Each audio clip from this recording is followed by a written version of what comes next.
Good day, everyone. Thanks for joining us here in the chat. This is the Market Beast, Napoleon Macro. I'd like to present a interesting stock to you, potentially opportunity, all right, for those who have done their research on this company. I have not, let's be clear about that. But also, I did find these beautiful candlesticks here on the screen that I'd like to show you the blueprint on how I would enter this market, just in case anyone's thinking of entering the market. So yeah, so we'll go over that. So welcome back, loyal family. If you're new, we explore price action and price action only. Glad to have you. Let's not waste time, guys. Let's dive right into the charts here, shall we? So today's August the 6th, 2021, and the current price of PUBM. It's PubMatic. It's going to be $31.51, slightly positive 5.2% for the day. Okay. All right, so welcome back, ASMR. Interesting analysis. And what I'm going to show you on the chart, this is kind of tied into our last video. Yeah, so I'm going to leave a link. Watch that video, if you will, come back to, and it will make a lot more sense. But the only thing that I wanted to do on this video is just kind of show everyone, all the listeners, that I think what we found on the chart may play out again. But of course, I'm going to give you the blueprint here. So in terms of what to look for.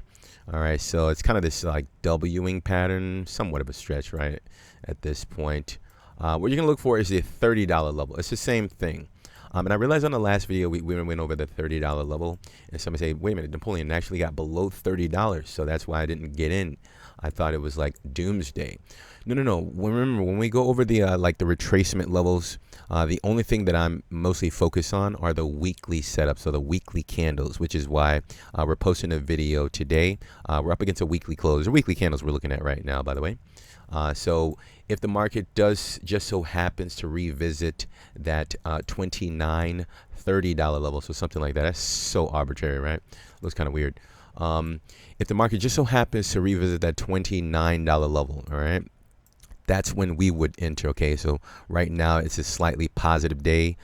We do not feel comfortable entering on a positive day, but of course do your research, and of course, you know, do as you wish there in the markets. I'm actually expecting a move lower here over the next week, but in order for me to understand the trajectory to the upside, it must be a short-lived move to the downside, if that makes sense. So essentially next week, if the market starts out at, let's just throw a number out there, random number, okay, just like $30.57 on Monday. Today's Friday, right? August the 9th.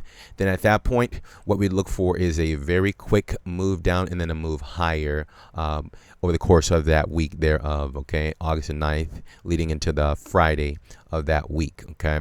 So, yeah, ideally, I'd like to enter at about $29.92 if I can get that opportunity. Maybe that opportunity has dwindled in the wind. Let's let the market determine that, okay? I'm not sure. But let's just go over the conservative price targets here. If you're noticing on the screen, you see like 43.85. You know, if you see that, pardon the lag in the computer, if you see that, 43.85. The $85 target is going to be, maybe the title suggests like 172% to the upside. That's not clickbait, guys. That's actually from the specific level that we measured up to 85. It may not be the current price that you're seeing on the screen there, but it is the, for those who are patient and who are making sure that the market is making higher lows, because that's what we go over on the channel, higher highs and higher lows for an uptrend. Okay, if the market is continuing to make higher lows, then the market, then this, I guess this video is aging well, right? That's what everyone says.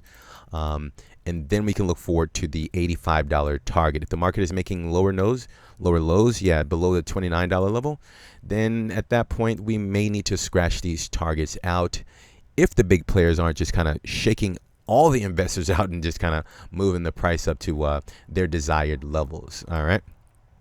So let's go over the conservative price targets, guys. Assuming that the $29 level will hold, I'll pull out the, what is this? The risk to reward ratio here. Let's say you enter right here, right now, which I would not do, but of course you do what you are going to do with your strategy.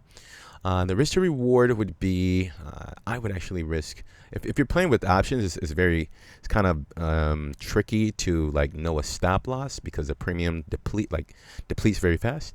But if you're playing stock, this is pretty solid setup here.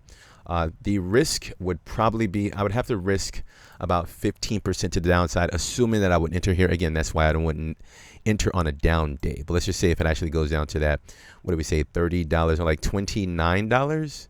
So like 29 something, which again, maybe it'll never happen. Let's say like 29.65, okay? Then my risk to reward would be a little bit more, you know, something that I can stomach, right? I'd risk about 8% to the downside to play it up to a conservative price target of about $37. So my risk to reward ratio is about 3.5. Now, again, you always risk of getting wicked out. So just have a scale in method. Like if there is like, let's just use a number, $5,000 for an example.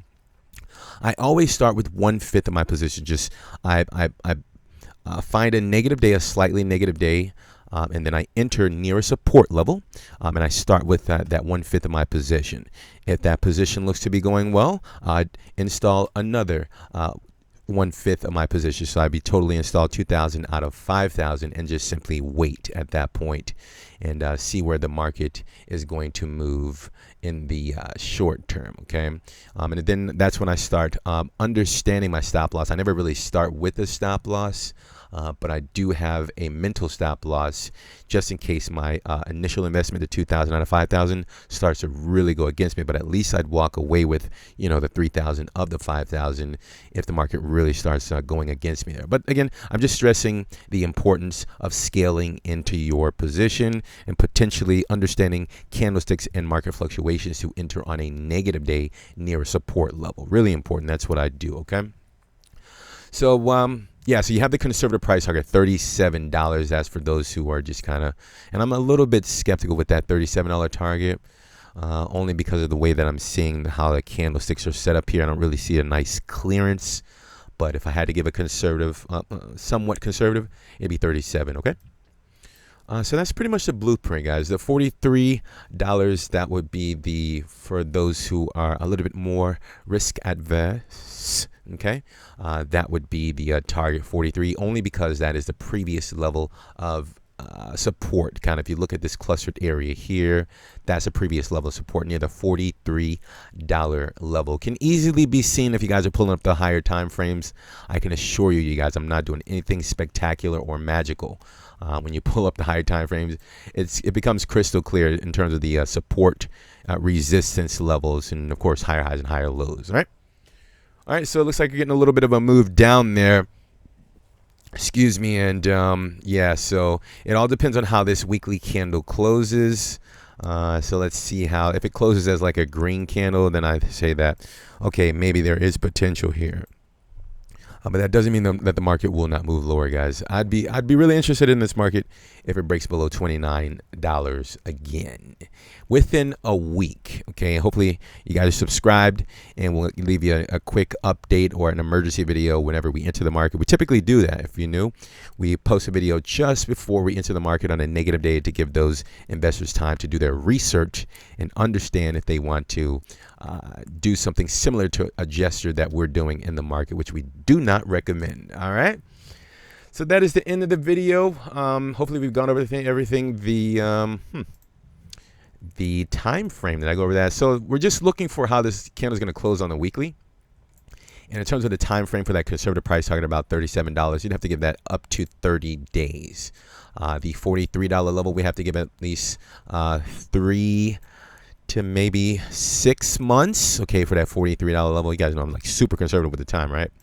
And the targets. And the $85, yeah, you have to give that at least over a year, okay? And that's pretty much it, guys. Please use these levels and times, you know, with you know, they're super conservative times, targets, things of that nature. So just kind of develop your strategy and around this somewhat blueprint that I've had on this video here. So again, hopefully this was useful. Hopefully this wasn't like long drawn out. So go ahead and leave an appropriate thumb just below the video if you enjoyed the content. Leave a comment so that the YouTube algorithm can promote the video. If you're new, we also covered the alternative markets if you're into Bitcoin and altcoins. So kindly subscribe, hit the bell, and we'll send you that information when it is available. Thank you for your time. I appreciate that, guys. Remember, keep that positive energy flowing, okay? Always keep that flowing. Always be kind. We'll talk soon, and bye for now, guys.